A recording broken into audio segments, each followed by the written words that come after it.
Wow, that's a great example of how trial lawyers actually improve safety of our citizens in this country. People think it's up to the government, but really it's trial lawyers doing that work.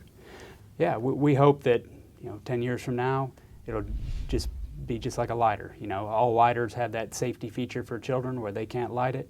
Hopefully, table saws will have this safety feature where you can't cut off your finger or your hand.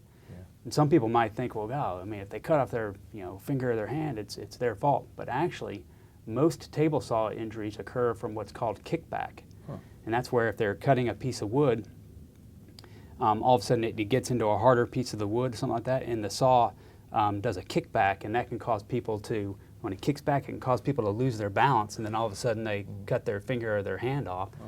And it's really hard to know whether this is going to, to anticipate this happening. And that's how a lot of these table saw injuries happen. It's really not their fault at all. Yeah.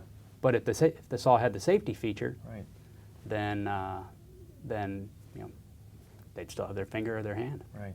Yeah. Well, fantastic. Thanks so much for being with us. We really appreciate you being here. Thanks for inviting me. Thanks.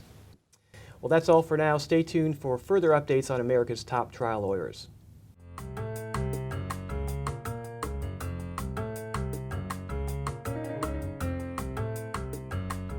Thanks for watching. Send your questions or comments to Michael at mike@howdavidbeatsgoliath.com.